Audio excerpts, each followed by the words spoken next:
Happy New Year, everyone! 2025, we are back. And in this video, we're going to talk about our top favorite campgrounds in Western Canada, actually, for 2024. Now, please remember that we do this kind of video every year. So if you're interested in looking at some of our previous years, be sure to check out our YouTube channel.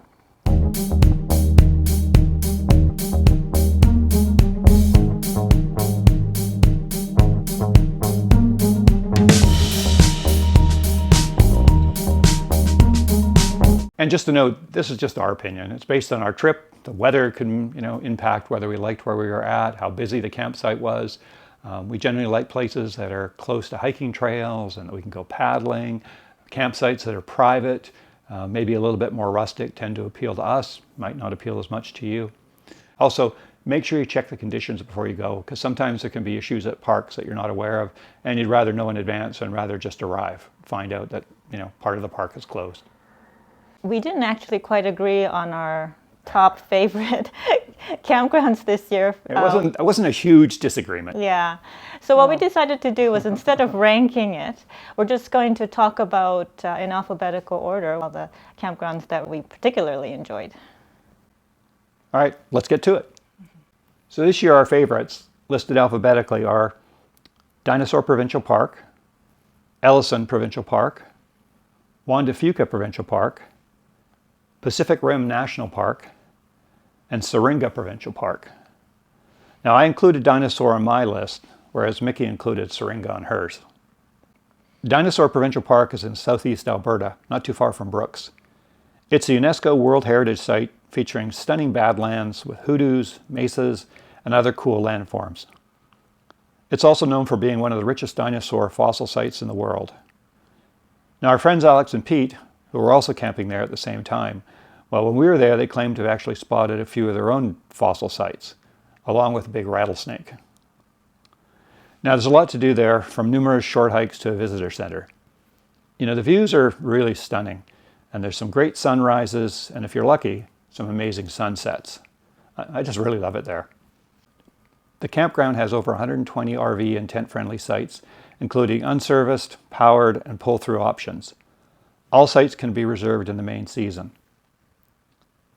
Some are set among the big cottonwood trees, so you get some shade in the summer, and that can be important because it can get very hot there. There are several vault-style toilets, as well as a service center with laundry facilities, flush toilets, paid showers, and a small coffee shop-style restaurant. There's also a Santa dump. Now, when we were there, we stayed in two different powered sites. We moved primarily looking for more shade and privacy. And our second site was near the end of one of the loops, and it was actually quite good. Many of the other sites are more open and have less privacy, though generally most look fairly good. Now, I spent most of my time hiking, enjoying all the different trails, even experiencing a big windstorm. Note that some access to the park is actually restricted. You have to be part of a guided tour, and these tours aren't available every day and can actually book up early, so check ahead if you're interested. And one side note here, Mickey and I found the park staff here, they were very friendly and very helpful, so we just wanted to give them a shout out. So the next park we have is Ellison Provincial Park. It's on the northeastern shore of Okanagan Lake, 20 minutes south of Vernon, British Columbia. It has stunning views with rocky forested headlands and sheltered coves, along with several short hikes, paddling, swimming, and even some limited scuba diving and climbing. We enjoyed walking and hiking here and loved our campsite. Most of the sites are well shaded by big trees. The water is around a 10-minute walk downhill from most campsites, and there are several really nice bays. There are 71 campsites, most of which are reservations only, and we suspect that this can be a busy place in the summer.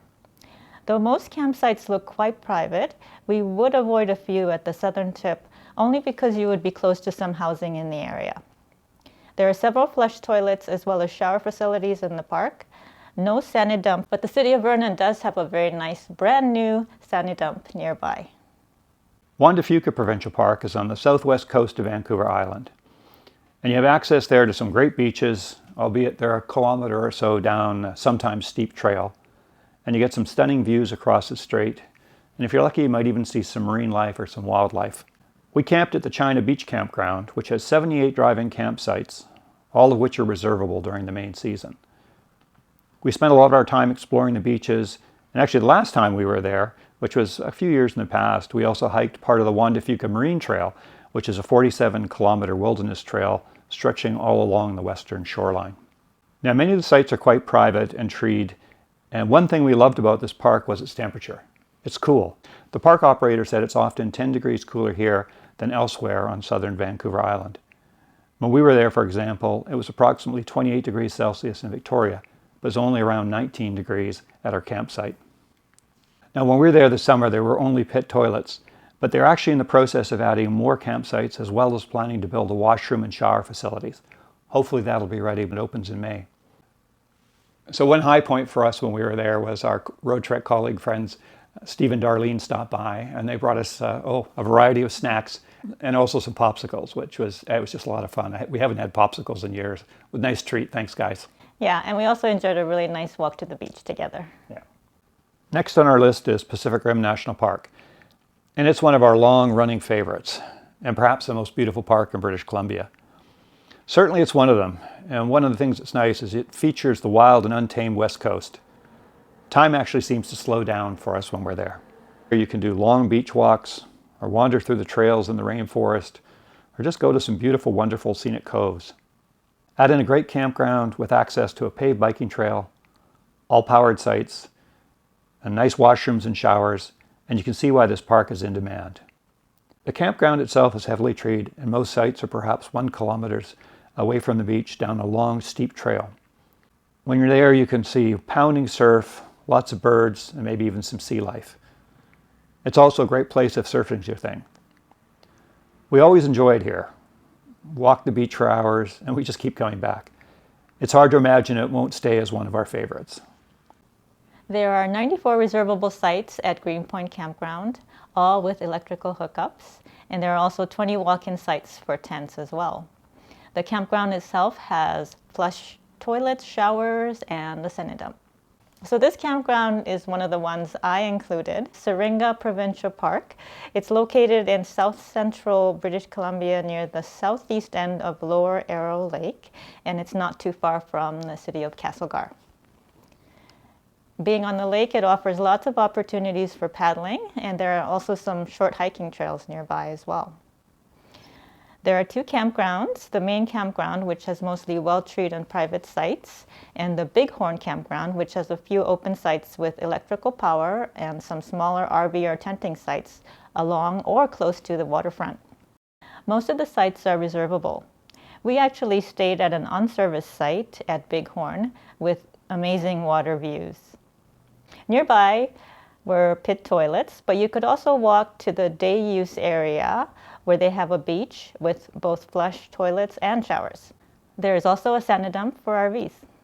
So one last point, and you know if you follow our channel that when we're out camping and going to all these wonderful sites, we often try and stop at small bakeries in different communities. We wanted to give a shout out to the Mountain Barn Coffee Shop Bakery in Creston, BC. Their donuts and their pies were amazing. I actually tried their peanut butter chocolate pie, and it was so good that even though we were a couple hours away on the way home, I talked about turning around and going back for more pie. Great place. Really recommend it. That's it for our favorite campgrounds in 2024.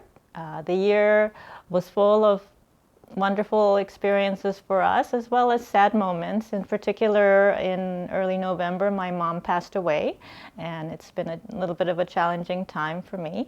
But this is a new year, and we're hoping to make some great memories this year as well. And we would love to hear from you if you could let us know what your favorite campgrounds were in 2024, not even just in Western Canada, but anywhere in the world. And we would love to hear from you. And if you enjoyed this video, please be sure to give us a thumbs up and subscribe to our channel if you haven't done so already. And Finch, who is doing very well. Up in his cat tree around the corner. Yeah. We'll see you next time. We'll see you next time.